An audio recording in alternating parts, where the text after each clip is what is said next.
For every operation audited, know the mission, the purpose, reason for being.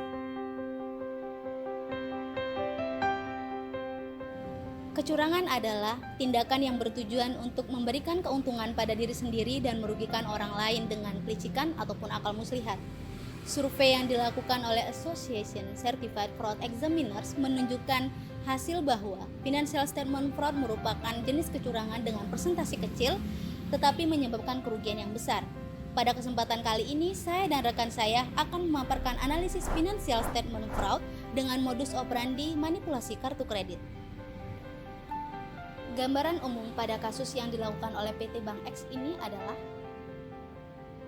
skema kecurangan pada PT Bank X diduga ada dua hal yang melatar belakanginya. Pertama, manajemen mengalami non-shareable financial problems dan adanya tekanan pihak eksternal. Guna menghadapi permasalahan yang terjadi, pihak internal bank termasuk auditor internal melakukan modifikasi laporan keuangan dengan skema kartu kredit yang nantinya akan berpengaruh pada pendapatan akrual.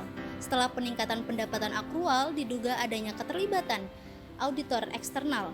Hal ini didukung oleh predication yang menyatakan kecurangan kartu kredit ini terjadi lebih dari 5 tahun. Kecurigaan atas kecurangan tersebut meluas sampai kepada pihak OJK yang menyebabkan pihak manajemen PT Bank X melakukan revisi terang-terangan atas laporan keuangan selama 3 periode terakhir. Dalam menjelaskan mengapa seseorang melakukan fraud, kami menggunakan teori fraud pentagon yang terdiri dari 5 elemen, yaitu pressure, rationalization, arrogance, competence, dan opportunity. Berdasarkan teori tersebut, dugaan motif pelaku fraud pada PT Bank X dimulai dari adanya pressure berupa non-shareable financial problem dan juga financial target.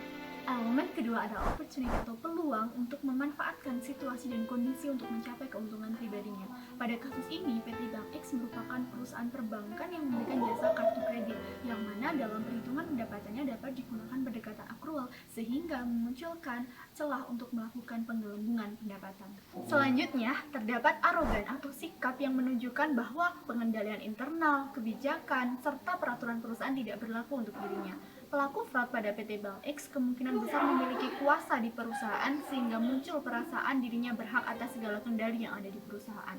Pada kasus PT Bank X, manipulasi kartu kredit merupakan suatu tindakan yang kompleks sehingga pelaku tentunya memiliki kompeten yang memadai dalam melakukannya.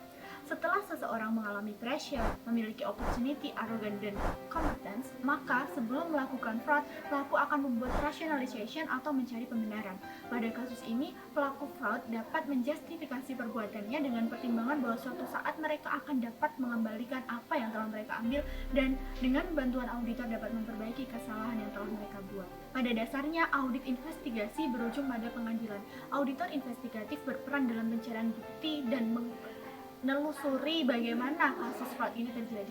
Kasus kecurangan di PT Bank X diduga telah melanggar pasal 390 KUHP untuk tindakan manajemen laba ilegal, pasal 416 KUHP untuk pemberian opini auditor yang menyesatkan, pasal 372 KUHP untuk penggelapan kekayaan, pasal 49 ayat 1 Undang-Undang Perbankan nomor 10 tahun 1998 untuk pemalsuan rekening nasabah dan auditor.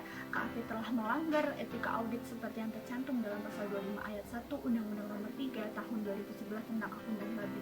Berawal dari aksioma yang ada dalam audit investigasi, maka perlu adanya tindak lanjut untuk mengarahkan auditor investigasi menemukan bukti yang kuat.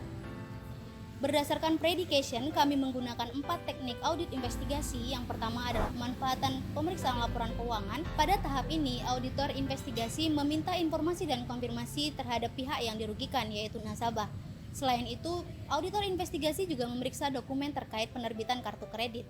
Teknik yang kedua, auditor investigasi menggunakan follow the money untuk mengetahui aliran dana yang digunakan oleh pihak terlibat dan aliran dana pada kartu kredit. Teknik yang ketiga yang digunakan oleh auditor investigasi adalah teknik integrasi, yang di dalamnya adalah pihak-pihak yang memiliki kemungkinan besar terlibat dalam kasus ini. Dan yang keempat, pemanfaatan whistleblower.